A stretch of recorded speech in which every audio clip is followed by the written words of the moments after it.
Okay guys, so this is a continuation of my little series that I'm starting to do about my crimes against humanity.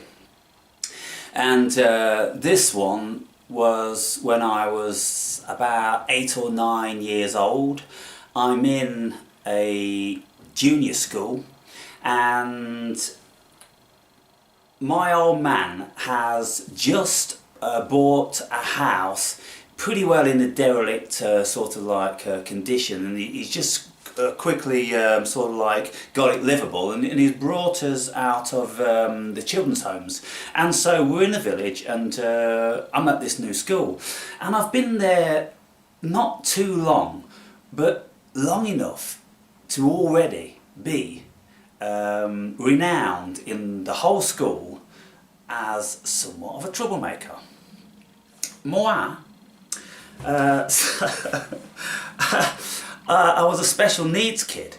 Even though mentally I wasn't impaired and physically I wasn't impaired, but I was for sure a special needs kid.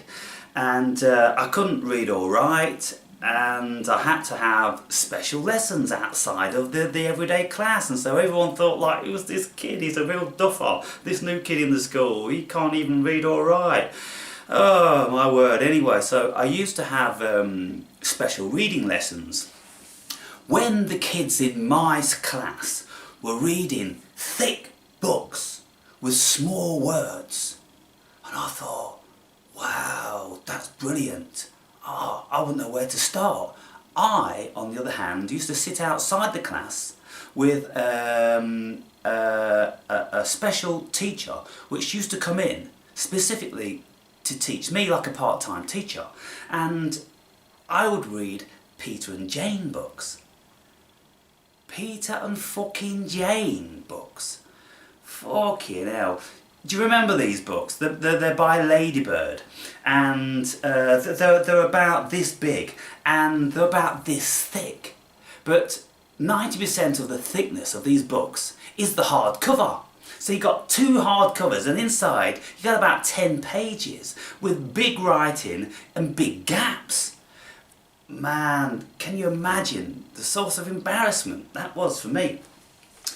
So anyway, this sort of part-time teacher, she, looking back now, must only have been about mid-20s.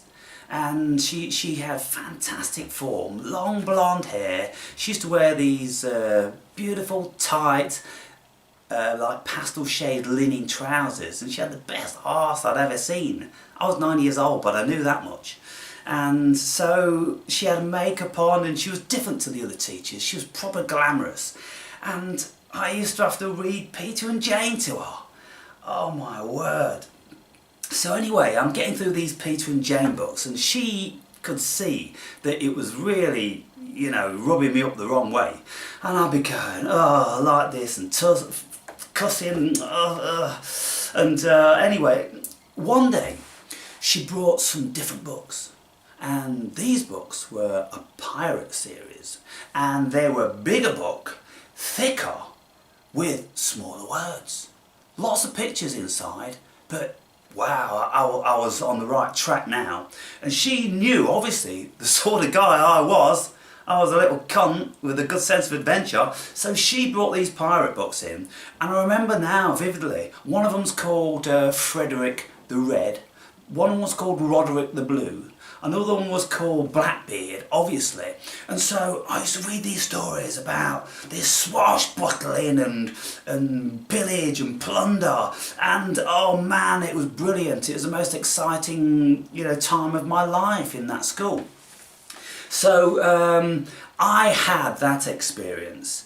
And when I was allowed to go back into normal class, because I was sort of, the world was my enemy at this time, and so I used to take the opportunity to take some paper and some crayons, and I'd go into the toilet and I'd write like what I thought was fuck off on this paper, and I'd do about 10 pieces of it, and I'd say to a guy that I thought was my mate at the time, when we leave school, we'll drop these all down the road. And I thought that was some big idea. I thought it was great to do that. But what happened is I left one of these pieces of paper in the toilet, and about 10 minutes later some little sheepish kid comes walking in holding this piece of paper, and he goes, looks at the teacher, "Miss," and she goes, "What have you got there, Simon?" And he goes sheepish like this paper. And she took it and she goes, obviously somebody that couldn't spell did this. And she looks over at me and I'm like, wasn't me. So I'd actually spelt it V-U-C-K-O-F, Vuk-ov. So it wasn't the smartest thing I ever did. So this is the sort of thing I do. So one day we've got all sorts of like bits of mechanical stuff out. It's a bit of a science class and there's old clocks there and all this sort of business.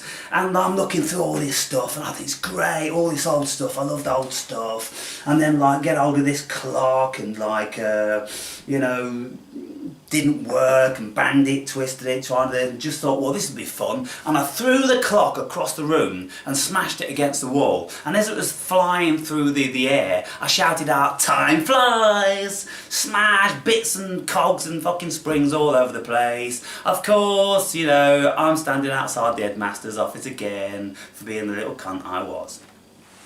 So anyway, getting to the main crux of this particular story. In our school at the time, in my class at the time, there was this proper special needs kid. He was physically disabled and mentally disabled. Now, without being too crass, bear in mind these are a little bit comedy. What I'm doing is, this guy, he was one of these square-headed guys. A proper square head with the protruding chin and he always used to do this bending of the tongue whenever he's concentrating. And there'd be noises as well, and people like in the beginning they'd look over and you know think, what the fuck's wrong with this guy? But after a while people get used to it. So anyway, he was short and he was really stocky.